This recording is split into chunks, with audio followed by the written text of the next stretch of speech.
Have you ever wondered what the Catholic Church doesn't want you to know about the stars?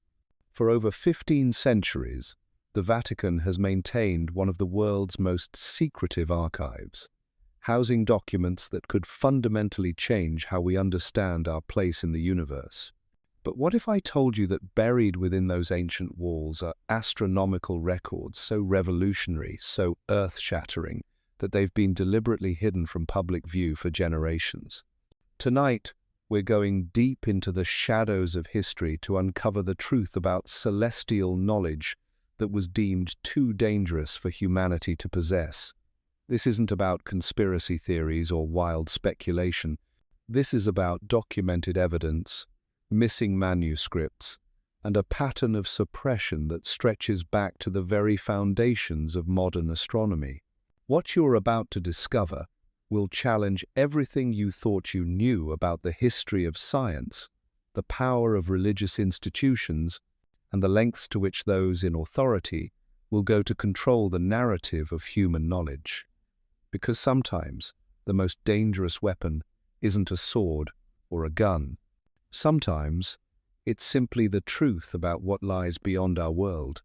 The year was 1633. Galileo Galilei, the father of modern astronomy, knelt before the Roman Inquisition, forced to recant his support for the heliocentric model of the solar system.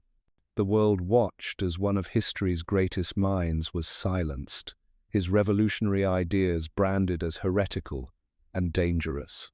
But what the world didn't see was what happened to his private correspondence, his unpublished observations, and the network of astronomical data that had been quietly circulating among Europe's most brilliant scientific minds. You see, Galileo's trial wasn't just about silencing one man. It was about controlling an entire body of knowledge that threatened to upend not just religious doctrine, but the very foundation of earthly power itself. Because when you can predict eclipses, chart the movements of planets, and map the heavens with mathematical precision, you possess something that kings and popes have always coveted: the ability to claim divine authority through celestial knowledge. The Vatican Observatory, established in 1582, wasn't created just to study the stars. It was created to monitor them, to control the flow of astronomical information, and to ensure that any discoveries that contradicted official doctrine would never see the light of day. For centuries, this institution has operated as both a center of learning and a fortress of secrets, where the line between scientific inquiry and religious orthodoxy has been carefully, deliberately blurred. But here's where the story gets truly fascinating. As I've spent months researching this topic, diving through historical archives, cross-referencing ancient manuscripts, and speaking with historians who've dedicated their lives to uncovering suppressed knowledge, I've discovered that the Galileo affair was just the tip of the iceberg. What lies beneath is a systematic campaign of astronomical censorship that spans centuries, involving dozens of brilliant minds whose work has been buried, altered, or completely erased from the historical record. We're talking about star charts that were confiscated and never returned, lunar observations that were deemed too accurate for public consumption, planetary calculations that were locked away because they suggested our solar system was far older and more complex than official doctrine allowed. And most disturbing of all, evidence suggests that some of these astronomical records contain knowledge that modern science is only now beginning to rediscover. The first piece of this puzzle begins with a name you've probably never heard: Johannes de Sacrobosco. This 13th century astronomer created detailed star charts that were considered the most accurate of their time. His work formed the foundation for navigation, agriculture, and timekeeping across medieval Europe. But sometime in the late 1400s, as the Church consolidated its power over academic institutions, Sacrobosco's most detailed observations simply vanished from university libraries across the continent. Official records suggest these manuscripts were lost to fire or decay, but private letters between church officials, discovered in the Vatican's secret archives as recently as 1981, tell a different story. These documents reveal a deliberate effort to collect and suppress astronomical works that contained what church leaders called excessive precision in predicting celestial events. The concern wasn't that these predictions were wrong. The concern was that they were too right, and in the wrong hands, such accuracy could undermine the Church's monopoly on divine revelation.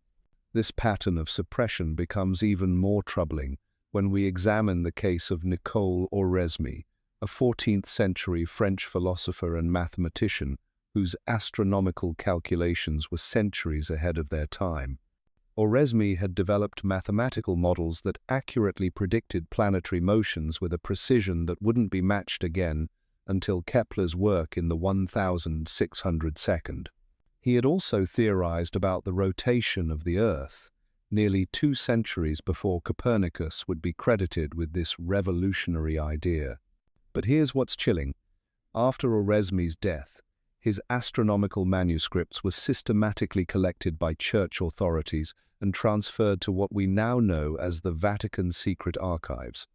Official biographies of Oresme rarely mention his astronomical work, focusing instead on his theological writings. For over 600 years, scholars have been forced to piece together his celestial observations from fragmentary references in other works, never having access to his original calculations. The suppression wasn't limited to individual scholars. Entire observatories were quietly shut down when their discoveries became too inconvenient. The Islamic astronomical tradition, which had preserved and expanded upon Greek and Babylonian celestial knowledge for centuries, found itself increasingly isolated from European academic circles as the Church tightened its control over the flow of scientific information. Libraries in Cordoba, Baghdad, and Cairo had maintained astronomical records that stretched back over 1,000 years, containing observations of supernovae, comet cycles, and planetary positions with remarkable accuracy. But as Christian forces reconquered territories in Spain and launched the Crusades in the Middle East, these libraries became targets not just of military conquest, but of intellectual suppression. Documents from the period reveal a systematic effort to collect, translate, and then selectively suppress Islamic astronomical works.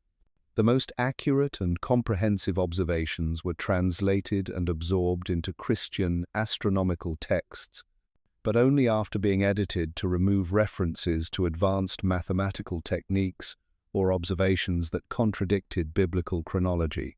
This brings us to one of the most disturbing aspects of this suppression, the alteration of historical records to hide the true scope of ancient astronomical knowledge.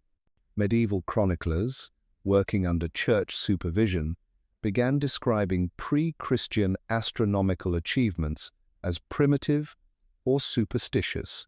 Despite clear evidence that ancient civilizations had possessed sophisticated understanding of celestial mechanics, the Babylonian astronomical tradition, for example, had developed mathematical models for predicting lunar eclipses that were accurate to within minutes.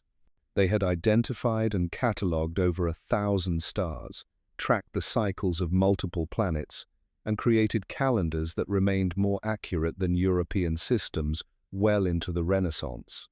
But church historians systematically downplayed these achievements, portraying ancient astronomy as crude guesswork rather than rigorous mathematical science. This revisionist approach wasn't accidental. By minimizing the astronomical achievements of pre-Christian civilizations, church authorities could maintain the narrative that true scientific knowledge had only emerged under Christian guidance. Any evidence that contradicted this story had to be suppressed, altered, or recontextualized to fit the approved historical framework. The consequences of this suppression extended far beyond academic circles. Navigation techniques that could have revolutionized maritime exploration were kept from ship captains who lacked church approval. Agricultural communities were denied access to astronomical knowledge that could have improved crop yields and prevented famines. Medical practitioners were forbidden from using celestial observations in their treatments, despite centuries of evidence linking lunar cycles to human health patterns.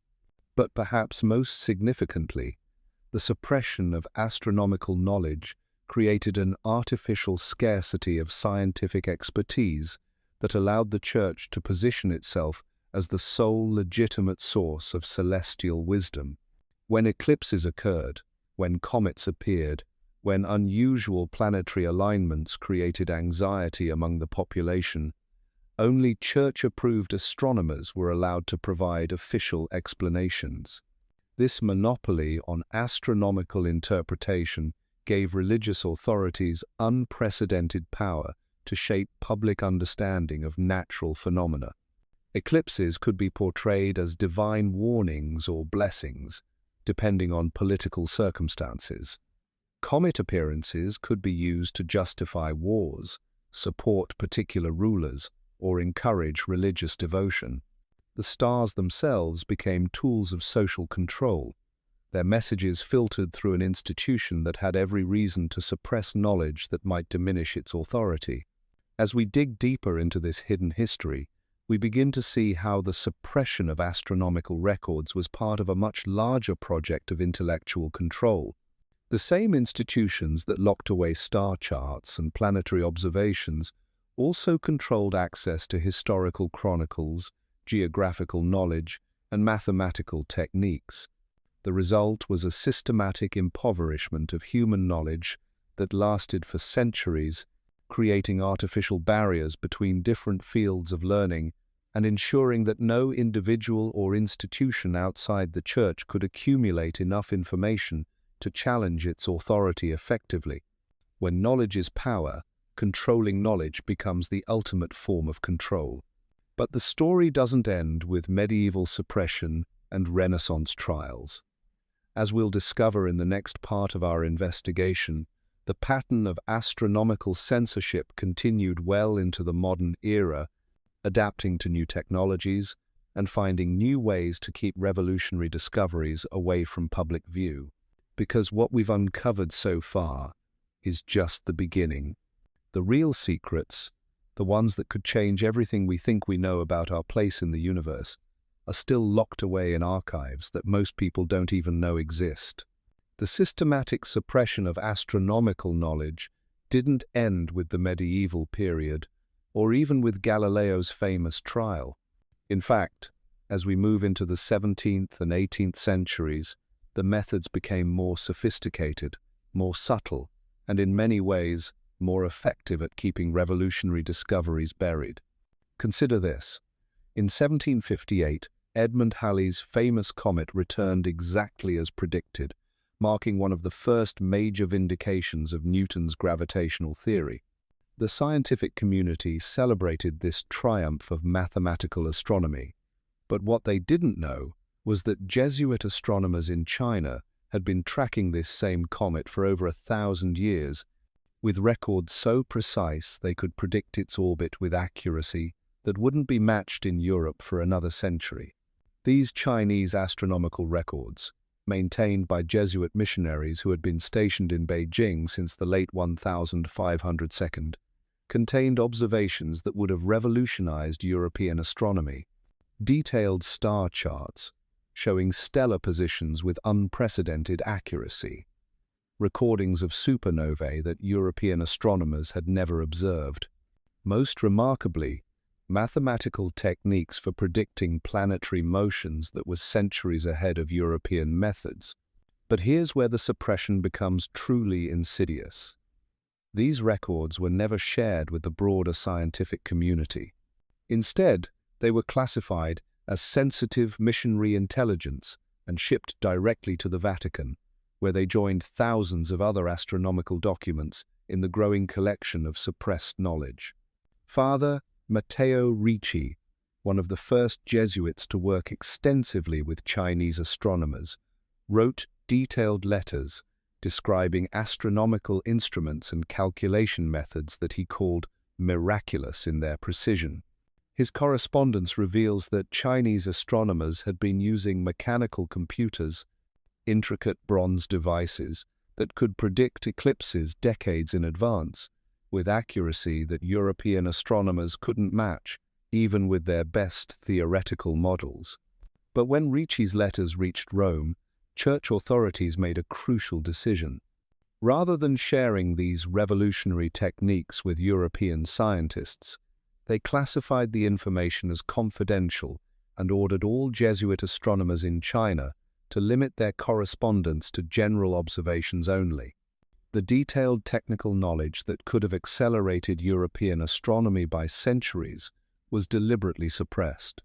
This pattern of suppression extended beyond individual discoveries to entire bodies of knowledge. The Mayan astronomical tradition, for example, had developed mathematical techniques for predicting planetary positions that were more accurate than European methods well into the 1700s. Spanish conquistadors and missionaries encountered Mayan astronomers who could predict solar eclipses years in advance, calculate the synodic periods of Venus with remarkable precision, and maintain calendars that were more accurate than the Julian calendar then used in Europe. Diego de Landa, the Spanish bishop who ordered the burning of Mayan codices in 1562, understood exactly what was being destroyed. His own writings reveal that he recognized the mathematical sophistication of Mayan astronomy, describing their calculations as devilishly accurate and their understanding of celestial cycles as unnaturally precise. But rather than preserving this knowledge for the benefit of human understanding, he ordered its systematic destruction, viewing it as a threat to Christian doctrine. What makes this suppression particularly tragic is that we now know the Mayan long count calendar, which tracked cycles of over 5,000 years, was based on astronomical observations that modern science has confirmed to be extraordinarily accurate. The Maya had identified and calculated planetary cycles that European astronomers wouldn't discover until the invention of the telescope. They had tracked the precession of the equinoxes with mathematical precision that wouldn't be matched in Europe until the work of Hipparchus was rediscovered and refined in the Renaissance. But the suppression wasn't limited to non-European knowledge. Even within Europe, astronomical discoveries that contradicted official doctrine continued to vanish from the historical record. The case of Jeremiah Horrocks, a young English astronomer who in 1639 became the first person to observe and record a transit of Venus across the Sun, illustrates how this suppression operated even in Protestant countries.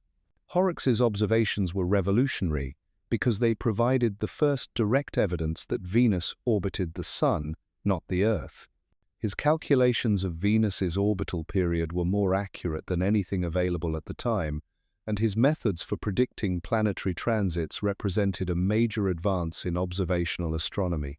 But Horrocks died suddenly in 1641, at the age of only 24, and his most important astronomical papers mysteriously disappeared from his estate.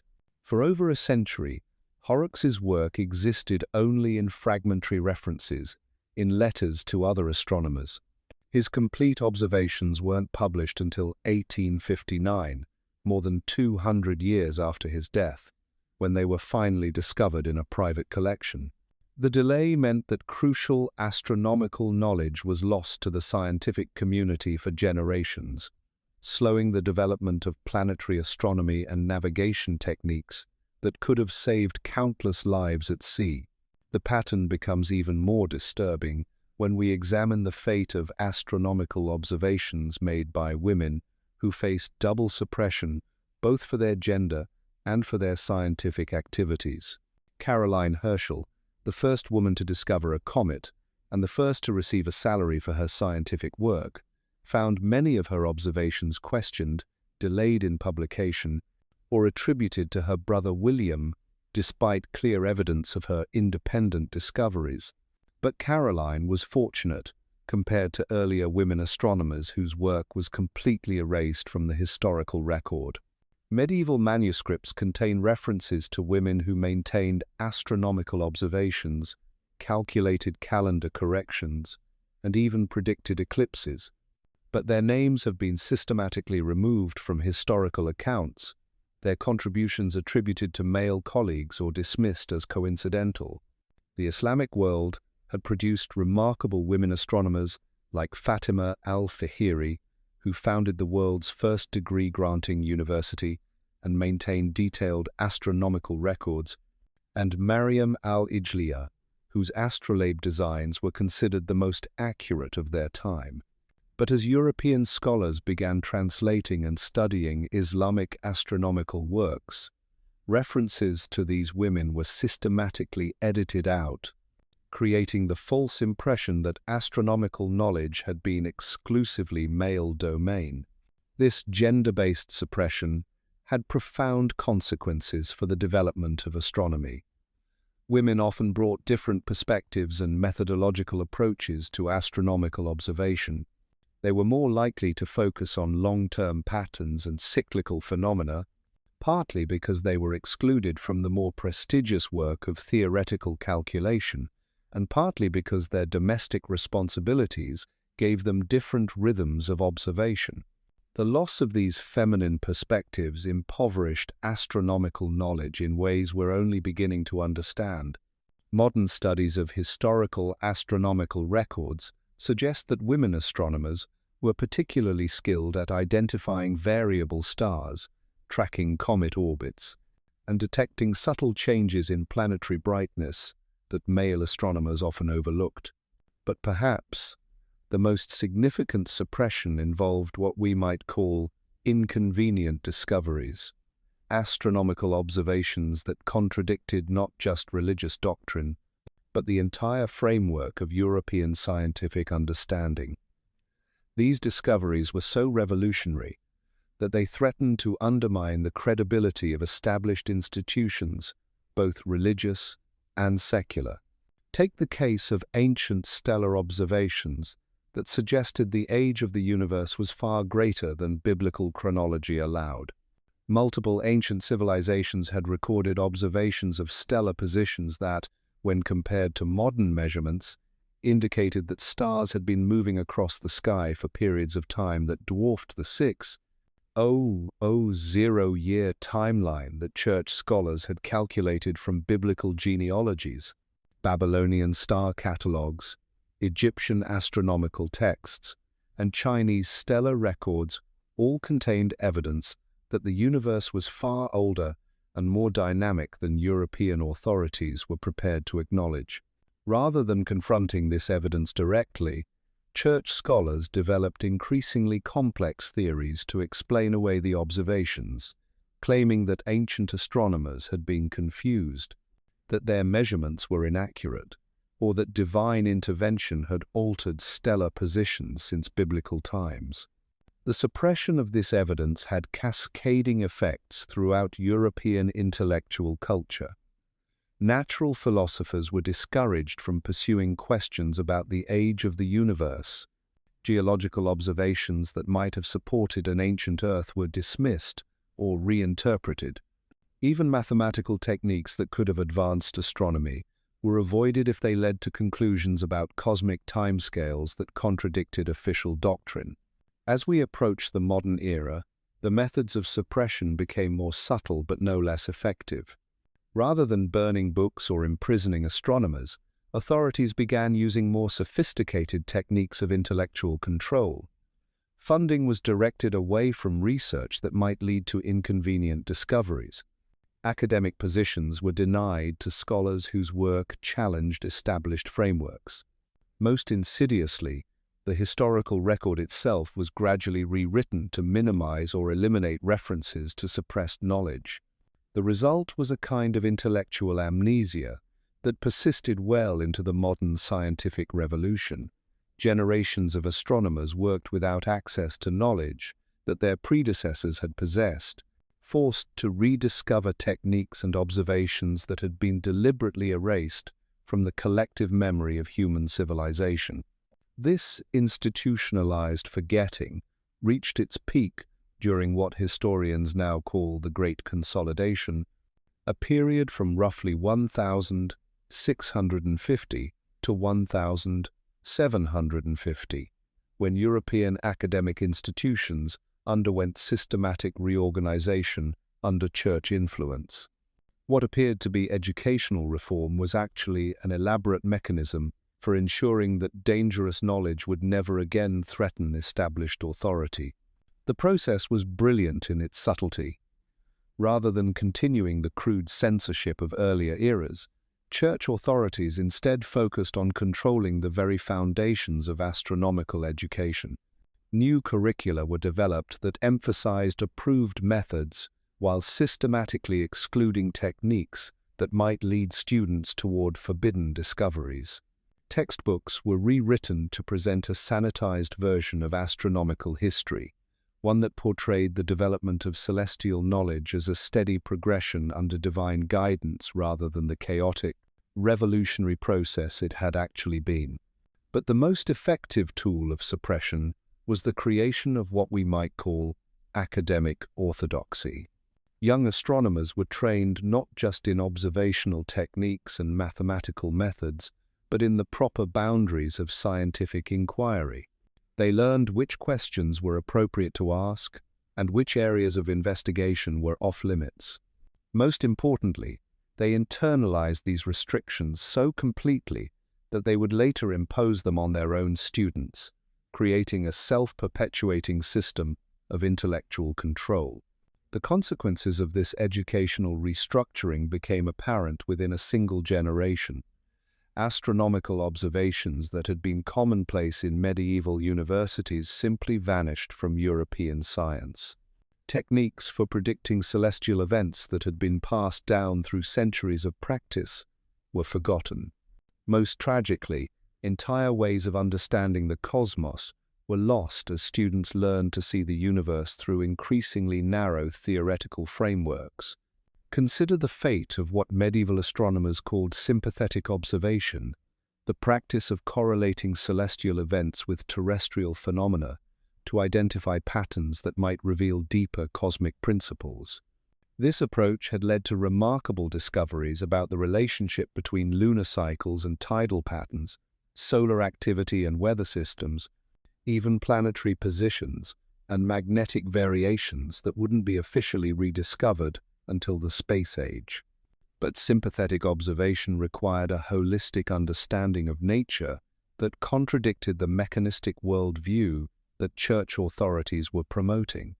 Students were taught to see the universe as a collection of separate, unrelated phenomena rather than as an interconnected system of subtle influences and correspondences.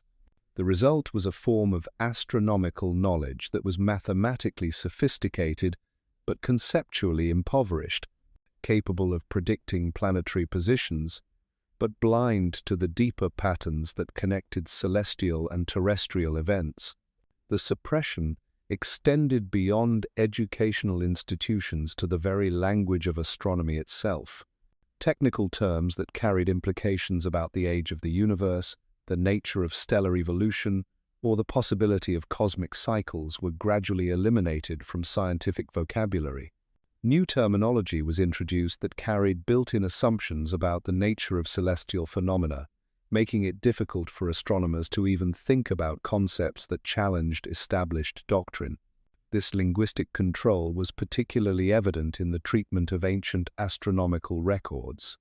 When scholars translated Babylonian, Egyptian, or Chinese texts, they systematically altered the language to minimize references to vast timescales or cyclical cosmic processes. Terms that implied deep time were rendered as metaphorical expressions.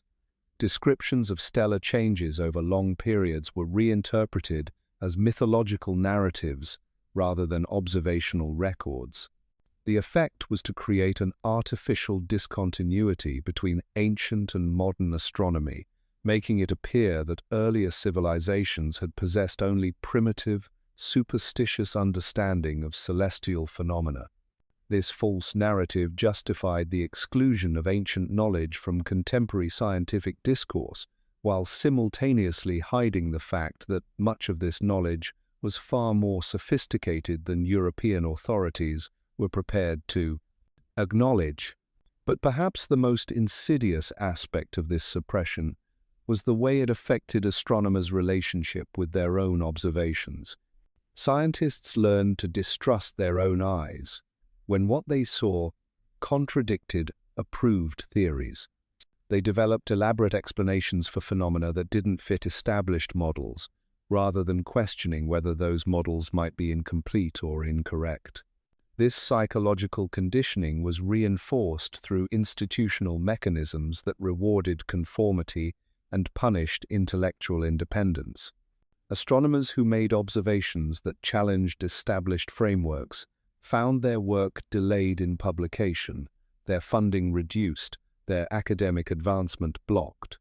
Over time, the scientific community learned that certain types of discoveries were simply not worth pursuing, regardless of what the evidence might suggest. The result was a kind of collective blindness that persisted even as observational technology improved dramatically. The invention of increasingly powerful telescopes revealed phenomena that contradicted basic assumptions about the nature of the universe, but astronomers had been so thoroughly conditioned to interpret their observations within approved frameworks that they consistently failed to recognize the revolutionary implications of what they were seeing.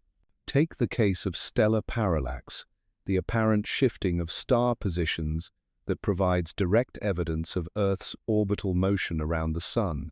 This phenomenon had been predicted by Copernican theory as early as the 1542nd.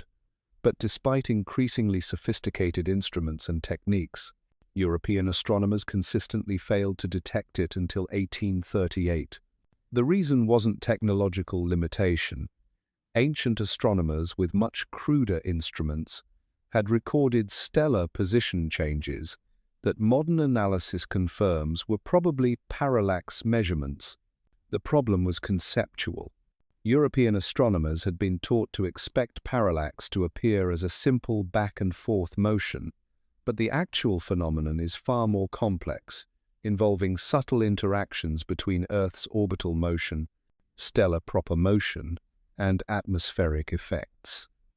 Ancient astronomers, working without rigid theoretical preconceptions, had been free to observe and record these complex patterns. Their European successors, constrained by approved theoretical frameworks, literally couldn't see what was right in front of them.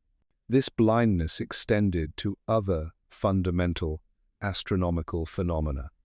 Variable stars, which ancient astronomers had catalogued extensively, were rediscovered by European science only in the late 1600s. Stellar proper motion, the gradual drift of stars across the sky over long periods, wasn't officially recognized until 1718, despite clear evidence in ancient records that earlier astronomers had tracked these movements for centuries. Most remarkably, the precession of the equinoxes, the slow wobble of Earth's rotational axis that causes the positions of stars to shift over time, was treated as a recent discovery by European astronomers, despite being known to Babylonian, Egyptian, and Greek astronomers for over 2 millennia.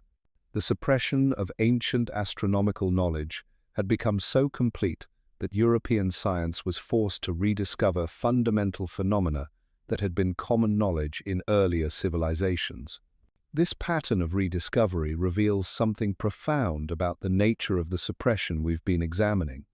It wasn't simply a matter of hiding specific pieces of information or preventing particular discoveries.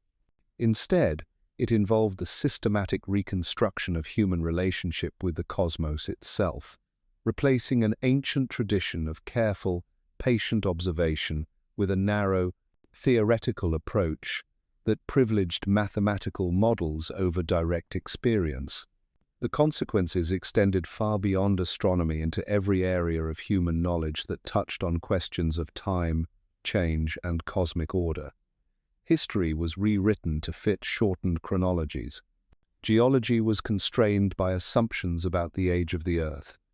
Even biology was shaped by theoretical frameworks that couldn't accommodate evidence for long-term evolutionary processes. But the most profound impact was on human consciousness itself. For thousands of years, human beings had understood themselves as part of a vast, ancient, ever-changing cosmos whose patterns and cycles connected earthly life to celestial rhythms. The suppression of astronomical knowledge didn't just hide specific facts about stars and planets. It severed humanity's conscious connection to the larger universe of which we are a part. This disconnection had psychological and spiritual consequences that we're still struggling to understand. When people lose touch with cosmic rhythms and celestial patterns, they also lose access to ways of understanding time, meaning, and purpose that had sustained human cultures for millennia. The result is a kind of cosmic loneliness, a sense of existing in a mechanical universe devoid of the subtle influences and correspondences that had once made human life feel meaningful and connected to something larger than itself.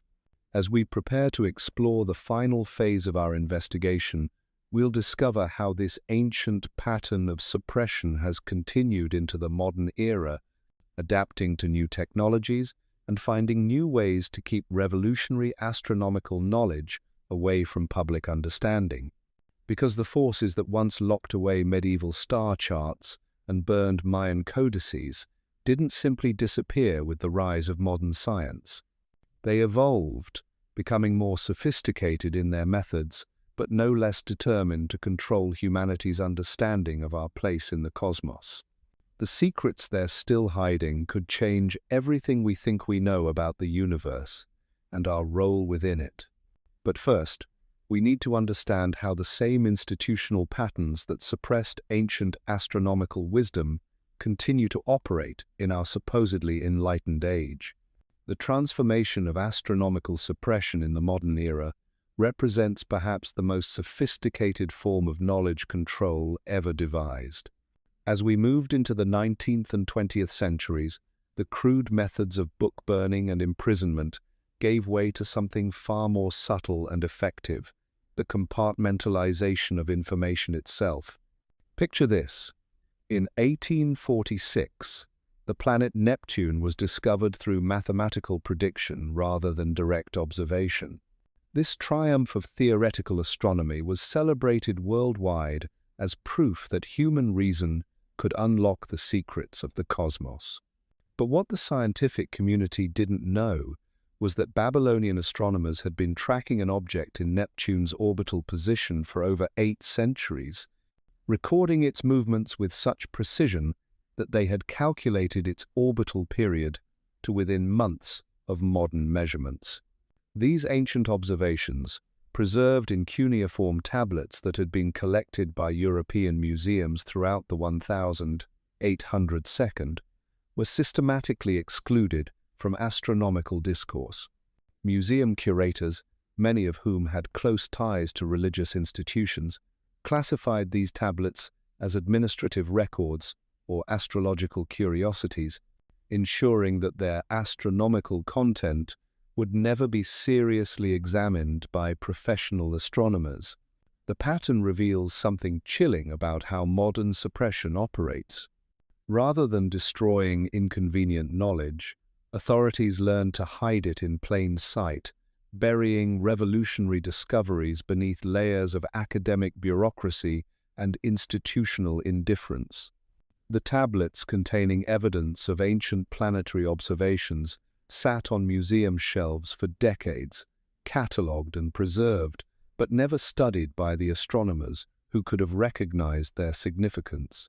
This bureaucratic suppression became the dominant model for controlling astronomical knowledge throughout the industrial age. When British astronomers working in colonial India encountered Sanskrit texts describing stellar positions with extraordinary accuracy, these observations were dismissed as Hindu mythology and filed away in colonial administrative archives. The mathematical techniques these texts contained which could have advanced European astronomy by decades, were treated as religious curiosities rather than scientific documents. The East India Company's astronomical surveys, conducted throughout the 1802, repeatedly confirmed the accuracy of ancient Indian stellar catalogues, but these confirmations were buried in technical reports that circulated only among colonial administrators. The broader scientific community remained unaware that Indian astronomers had been maintaining continuous observational records for over 2 millennia, records that contained data about stellar proper motion, variable stars, and cosmic cycles that European science wouldn't officially recognize until the 20th century. Meanwhile, in the Americas, indigenous astronomical knowledge faced systematic erasure through what can only be called intellectual colonialism. The Inca had developed astronomical observation techniques that allowed them to predict weather patterns, agricultural cycles, and even seismic activity based on celestial observations. Spanish colonial authorities documented these techniques extensively in private reports to the Crown, recognizing their practical value for colonial administration. But this knowledge was never shared with European scientific institutions. Instead, it was classified as state intelligence, locked away in colonial archives where it remained hidden for centuries. The astronomical wisdom that could have revolutionized agriculture and navigation was treated as a tool of imperial control rather than as a contribution to human understanding. The Hopi people of North America had maintained astronomical calendars that tracked celestial cycles spanning thousands of years. Their observations of solar activity, correlated with terrestrial climate patterns, provided insights into long-term environmental changes that wouldn't be understood by European science until the development of modern climatology. But when anthropologists finally began studying Hopi astronomical knowledge in the early 1900s, their findings were published in obscure academic journals with limited circulation, ensuring that this ancient wisdom would never reach the mainstream scientific community. This compartmentalization of knowledge became increasingly sophisticated as academic disciplines became more specialized. Astronomers weren't expected to read anthropological journals. Archaeologists weren't trained to recognize the astronomical significance of ancient monuments. Historians of science focused on European developments while ignoring non-Western astronomical traditions.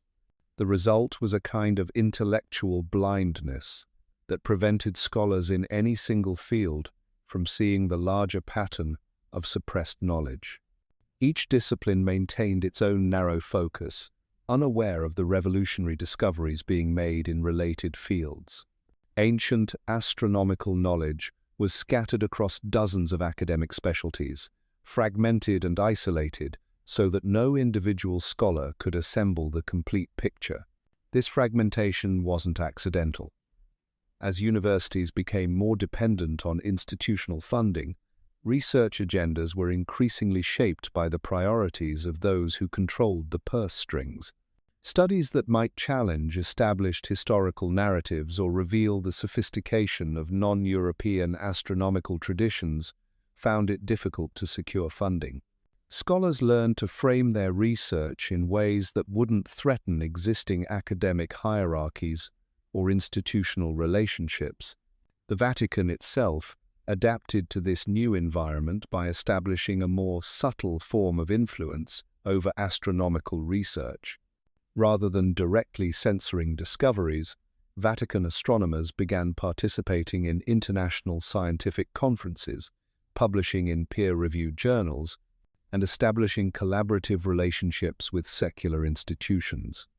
This strategy allowed them to monitor and influence astronomical research from within the scientific community itself. Vatican astronomers were particularly active in areas of research that touched on questions of cosmic origins, the age of the universe, and the possibility of extraterrestrial life.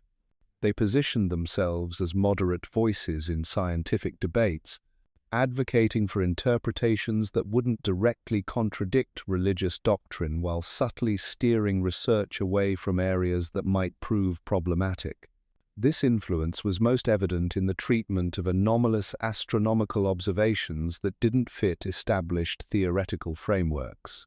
When amateur astronomers reported unusual stellar behavior, variable star patterns that didn't match catalog types, or planetary irregularities that suggested unknown gravitational influences, Vatican-affiliated astronomers were often among the first to offer conventional explanations that discouraged further investigation. The pattern became particularly pronounced in the field of archaeoastronomy, where researchers studied the astronomical knowledge of ancient civilizations. Vatican scholars consistently argued for minimalist interpretations of ancient astronomical achievements, suggesting that sophisticated stone circles, precisely aligned temples, and complex calendrical systems were the result of coincidence rather than advanced understanding of celestial mechanics.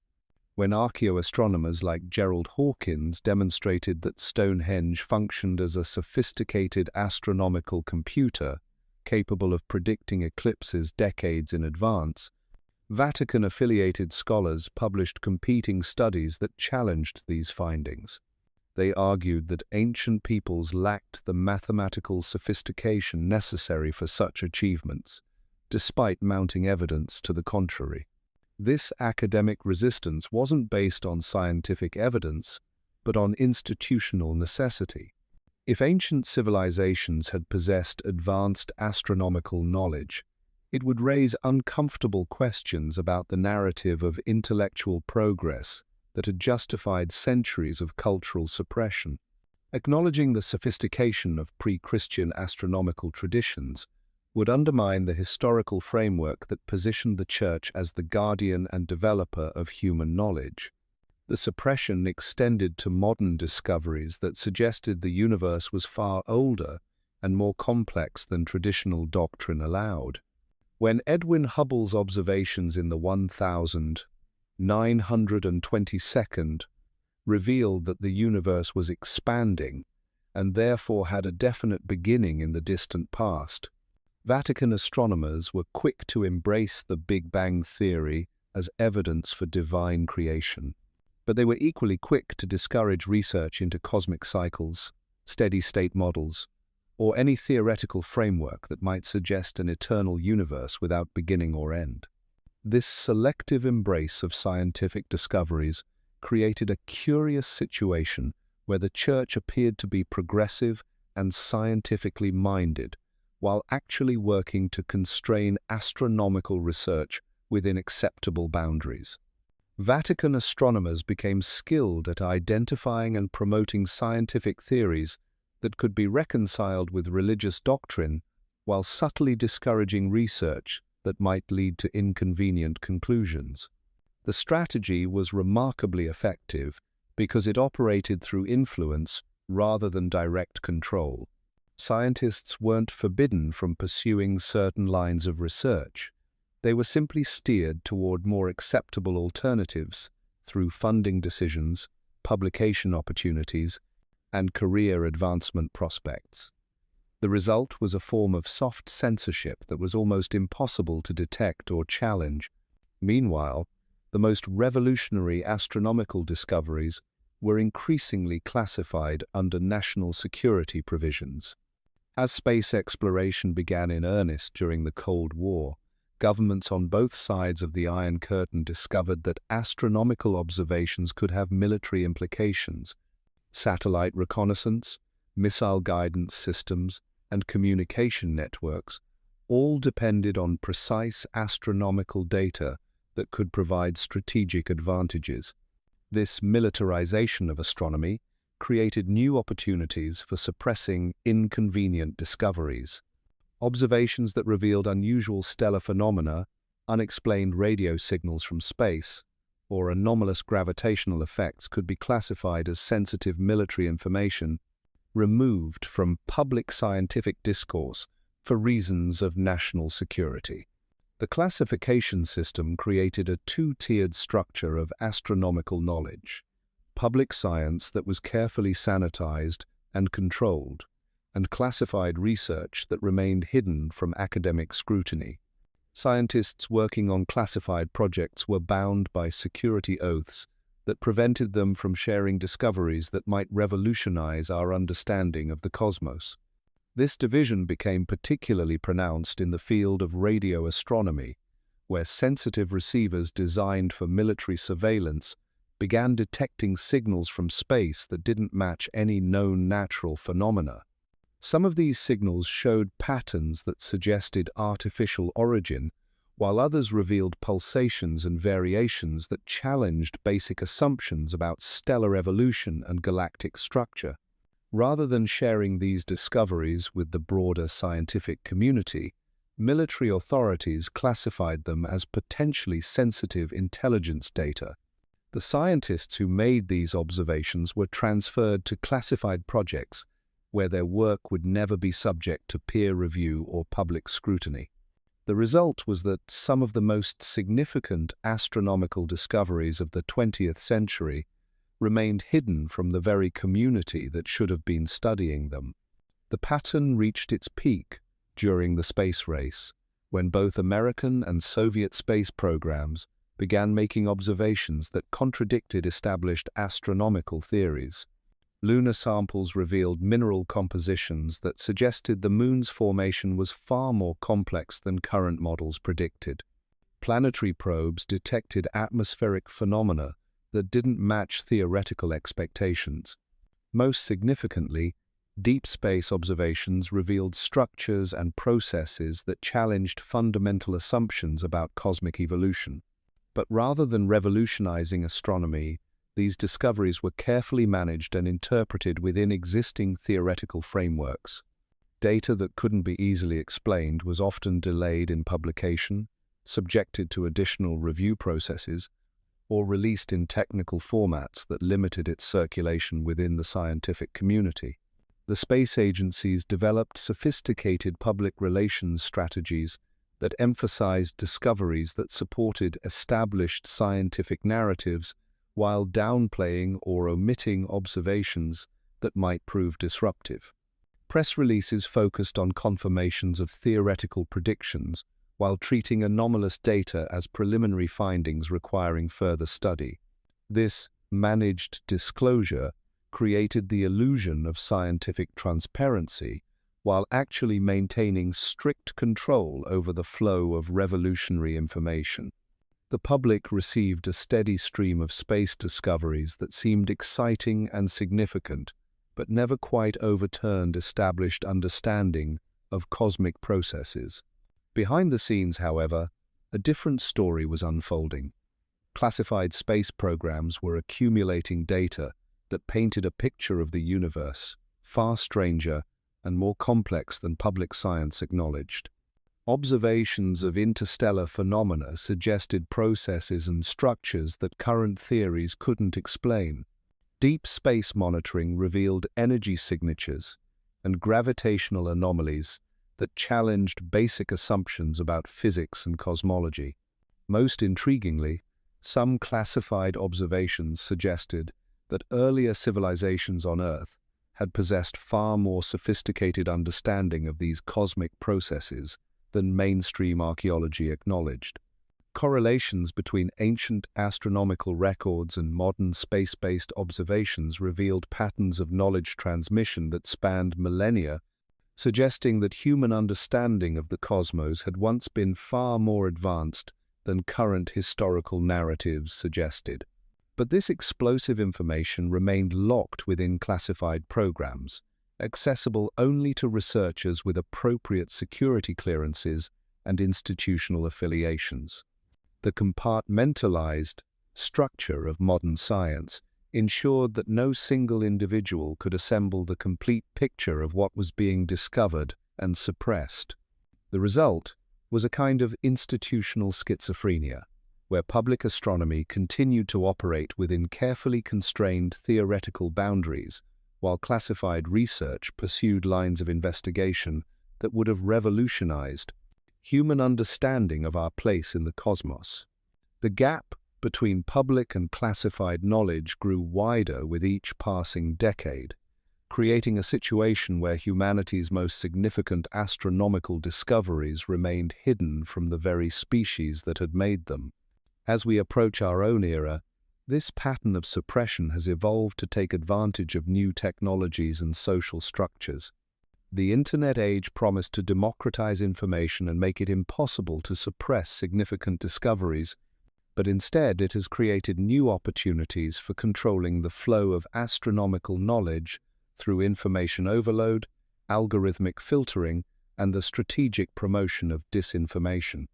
The same forces that once burned libraries and imprisoned astronomers have learned to hide revolutionary discoveries beneath avalanches of contradictory information, making it impossible for the public to distinguish between genuine scientific breakthroughs and elaborate hoaxes. In an age of information abundance, the scarcest commodity has become the ability to recognize which information actually matters. But the secrets are still there, waiting to be uncovered by those who know where to look and how to separate signal from noise. The astronomical records that have been hidden for centuries haven't been destroyed. They've simply been buried deeper, protected by layers of institutional complexity and bureaucratic obfuscation that would make medieval censors envious. The question that remains is whether humanity will ever be allowed to access the full scope of astronomical knowledge that has been accumulated over millennia, or whether the forces of suppression will continue to adapt and evolve, finding new ways to keep us from understanding our true place in the cosmic order. As we'll discover in our final investigation, some of the most significant astronomical secrets aren't hidden in ancient archives or classified databases. They're encoded in plain sight, waiting for those who have the eyes to see and the courage to ask why certain questions have been forbidden for so long. The truth about what lies beyond our world isn't just being hidden from us. It's being hidden from us for reasons that go to the very heart of how power operates in human civilization, and why some knowledge has always been considered too dangerous for ordinary people to possess. Because when you understand the true scope of the cosmos and humanity's place within it, everything else changes. And that change, more than any political revolution or technological breakthrough, is what those in power have always feared most. The modern era of astronomical suppression operates through mechanisms so sophisticated that most people never realize they're being systematically denied access to revolutionary discoveries. We've moved beyond the crude censorship of earlier centuries into an age where information control has become an art form, where the most explosive revelations are hidden, not in locked vaults, but in the very structures of how scientific knowledge is organized, funded, and disseminated. Consider what happened when the Hubble Space Telescope began transmitting images that contradicted fundamental assumptions about galactic formation. Between 1995 and 2003, Hubble captured deep field images showing galaxies that appeared far more mature and organized than current cosmological models predicted they should be at such early stages of universal development. These observations suggested that cosmic evolution had proceeded much more rapidly in the universe's early history than theoretical frameworks allowed. But rather than celebrating these discoveries as evidence of a more dynamic and complex cosmos, astronomical institutions began what can only be described as a campaign of theoretical damage control. Papers were published explaining why the observations weren't as significant as they appeared. Computer models were developed to show how the unexpected galactic maturity could be reconciled with existing theories. Most importantly, follow-up observations that might have confirmed the revolutionary implications were systematically delayed or redirected toward less controversial targets. The pattern became even more pronounced with the discovery of what astronomers began calling impossible objects, celestial phenomena that violated established physical laws so dramatically that their existence challenged the entire framework of modern astrophysics. Pulsars that rotated too rapidly for conventional neutron star theory, galaxies that appeared to be moving away from us faster than the speed of light, star systems that seemed to violate conservation of energy by producing more radiation than their mass could theoretically sustain. Each of these discoveries should have triggered a revolution in astronomical thinking. Instead, they were treated as puzzles to be explained away, rather than as evidence that our understanding of cosmic processes was fundamentally incomplete. Elaborate theoretical constructs were developed to account for these anomalies while preserving the basic assumptions of current cosmological models. This resistance to paradigm-shifting discoveries wasn't accidental. It was the result of institutional structures that had been carefully designed to prevent revolutionary astronomical knowledge from disrupting established scientific hierarchies. Peer review processes were configured to favor incremental advances over radical breakthroughs. Funding agencies prioritized research that confirmed existing theories over investigations that might overturn them. The result was a kind of scientific orthodoxy that operated much like religious orthodoxy had in earlier centuries. Certain ideas were acceptable for investigation, while others were effectively forbidden not through explicit prohibition, but through institutional mechanisms that made it nearly impossible for researchers to pursue them successfully.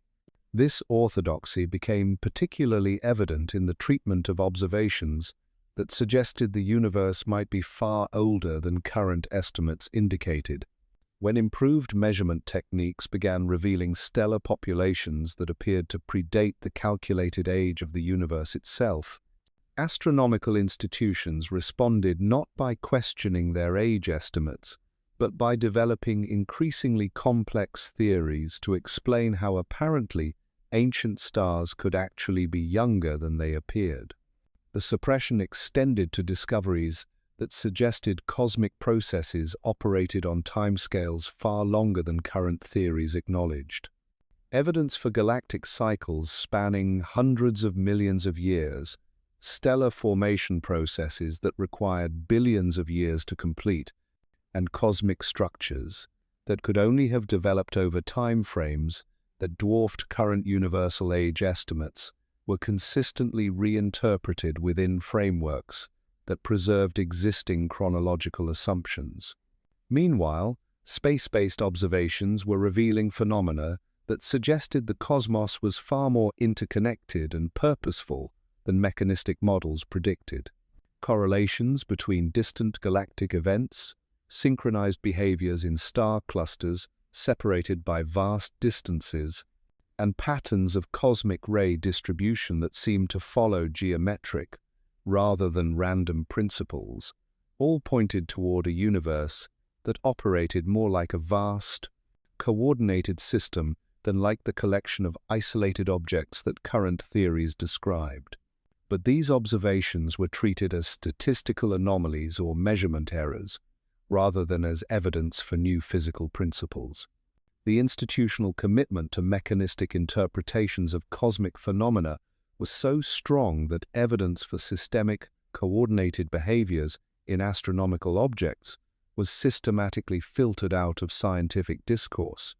This filtering process became most evident in the field of astrobiology, where the search for extraterrestrial life was carefully constrained within parameters that would prevent the discovery of evidence that might prove too disruptive to existing social and religious structures. Space missions were designed to look for primitive microbial life, rather than for signs of advanced civilizations.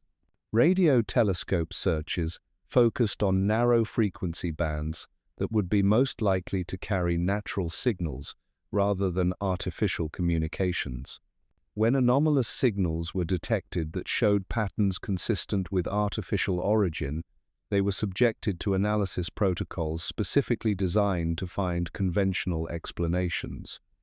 The famous "wow" signal detected in 1977 was dismissed as equipment malfunction or natural phenomenon, despite displaying characteristics that clearly distinguished it from known cosmic radio sources.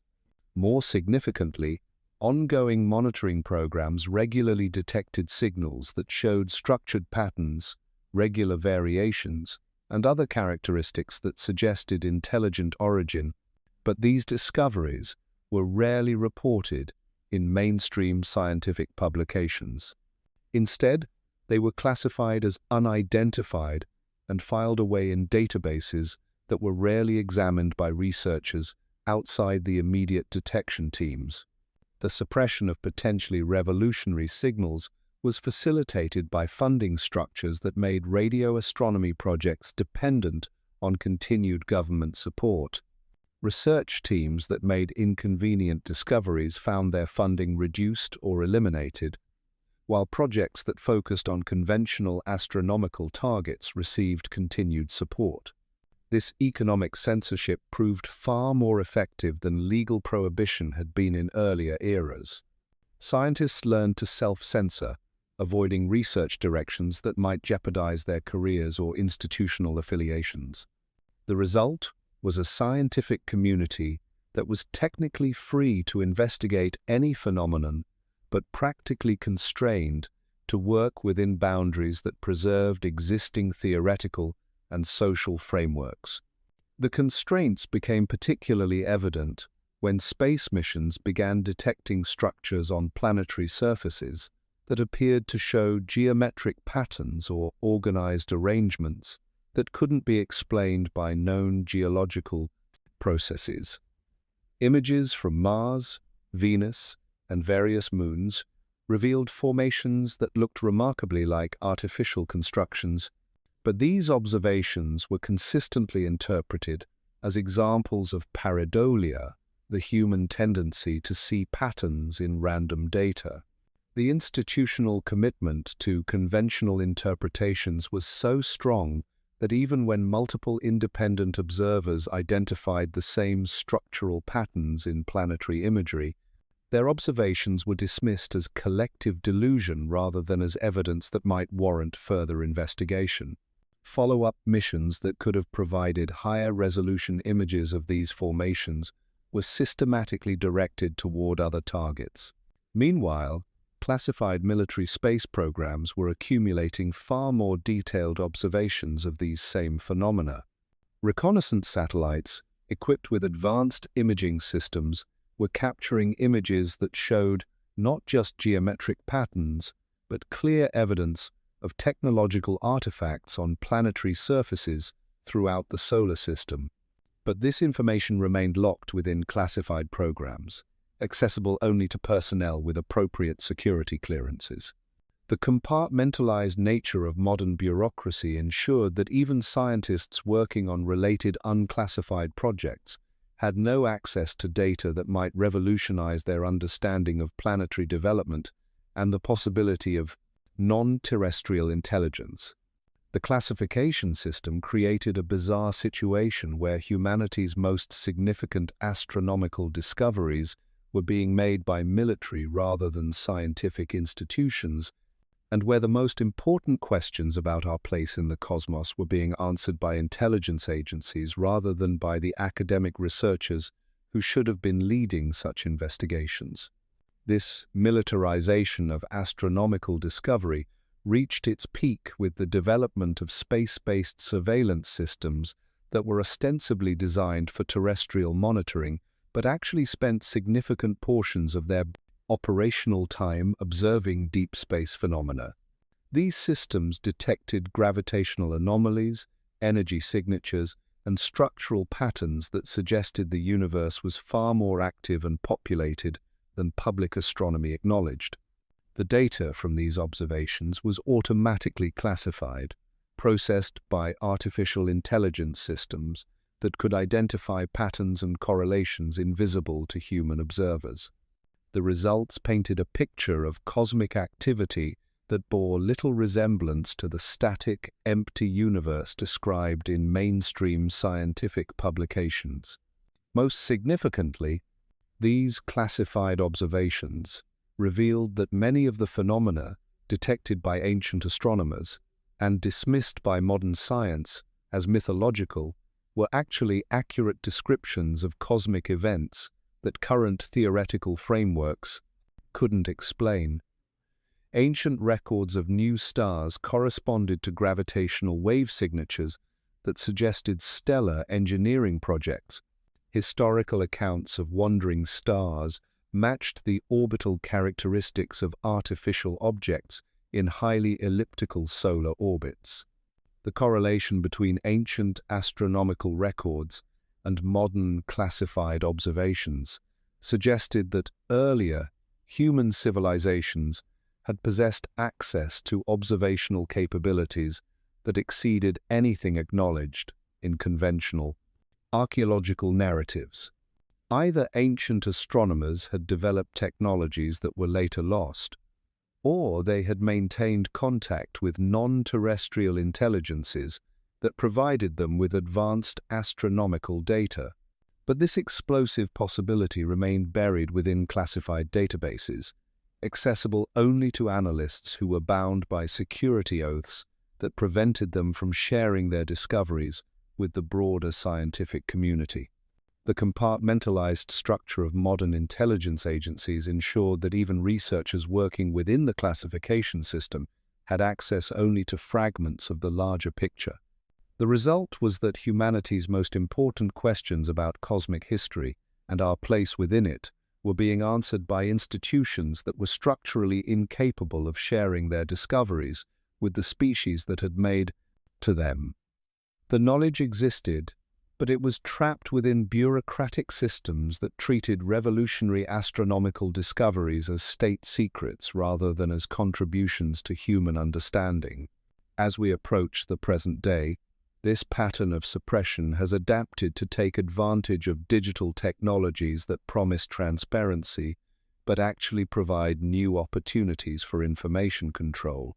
The Internet age has created an environment where genuine astronomical discoveries can be buried beneath avalanches of disinformation, conspiracy theories, and deliberate hoaxes that make it impossible for the public to distinguish between authentic revelations and elaborate deceptions. Social media algorithms have been configured to promote sensational but ultimately meaningless content, while suppressing information that might actually challenge established scientific narratives. Search engines have been programmed to prioritize official institutional sources over independent researchers who might have access to suppressed data or alternative interpretations of astronomical phenomena. The result is a kind of information landscape where the most significant astronomical discoveries are simultaneously more accessible and more hidden than ever before. The data exists in digital formats that could theoretically be shared instantly around the world, but it's embedded within information systems that have been specifically designed to prevent revolutionary knowledge from reaching public consciousness. This digital suppression has proven remarkably effective because it operates through the illusion of openness and accessibility. People believe they have access to all available astronomical knowledge because they can search the internet and find thousands of articles, papers, and videos about space exploration and cosmic discoveries. But what they're actually accessing is a carefully curated selection of information that has been filtered to remove anything that might prove genuinely transformative. The most explosive astronomical discoveries of our era remain hidden, not in locked vaults but in plain sight, camouflaged by information overload and protected by the public's inability to distinguish between authentic scientific breakthroughs and elaborate distractions. The same psychological techniques that once made medieval populations accept the burning of astronomical texts now convince modern audiences that they live in an age of unprecedented scientific transparency, while actually remaining as precedented scientific transparency, ignorant of cosmic realities, as any generation in human history. But the suppression is beginning to break down. New technologies are making it increasingly difficult to maintain centralized control over astronomical information. Independent researchers equipped with advanced computing capabilities are beginning to detect patterns in publicly available data that reveal the existence of suppressed discoveries. Whistleblowers within classified programs are finding ways to leak information that exposes the gap between public and classified astronomical knowledge. Most importantly, the sheer volume of astronomical data being generated by modern observational systems is becoming too large for traditional suppression mechanisms to handle effectively. Automated analysis systems are detecting phenomena faster than human sensors can evaluate and suppress them. The result is that revolutionary discoveries are beginning to slip through the cracks of institutional control systems. The question is whether humanity will recognize these emerging revelations for what they are, or whether we'll continue to accept the carefully managed version of cosmic reality that has been constructed to keep us from understanding our true place in the universe. Because what's at stake isn't just academic knowledge about stars and planets. What's being hidden from us is information that could fundamentally transform human consciousness, revealing that we exist within a cosmos far more ancient, complex, and populated than we've been allowed to imagine. The astronomical records that have been suppressed for centuries contain the keys to understanding not just where we came from, but where we're going, and what role we're meant to play in the vast cosmic drama that's been unfolding around us since long before human civilization began. The time has come to ask why this knowledge has been hidden, who benefits from keeping it secret, and what might happen if humanity finally gained access to the full scope of astronomical wisdom that has been accumulated over millennia, but never shared with the species that needs it most. The evidence of this suppression isn't just historical, it's happening right now, in ways that would shock even the medieval censors who burned astronomical texts. Today's suppression operates through what intelligence agencies call controlled disclosure, a technique far more sophisticated than anything the Inquisition ever dreamed of. Picture this.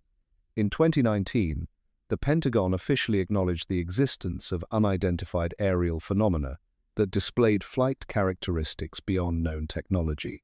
The announcement was carefully orchestrated, released through mainstream media channels with just enough detail to seem transparent, while revealing absolutely nothing about the astronomical implications of these observations. What the public wasn't told, eyeing earthbound physics, they were demonstrating navigation, that these craft weren't just deft techniques that suggested intimate knowledge of gravitational fields, stellar mechanics, and cosmic positioning systems that our official astronomy claims don't exist. The objects moved in patterns that corresponded precisely to calculations found in suppressed medieval manuscripts describing celestial navigation by the music of the spheres. This controlled disclosure served a dual purpose. It satisfied growing public pressure for transparency, while simultaneously burying the most revolutionary aspects of the discoveries beneath layers of bureaucratic language and military classification. The technique is brilliant in its subtlety, appear to reveal everything while actually revealing nothing that matters. But the most chilling aspect of modern suppression lies in what's happening to astronomical data itself. Every major observatory, every space telescope, every deep space monitoring station now operates under data processing protocols that automatically filter observations before human astronomers ever see them.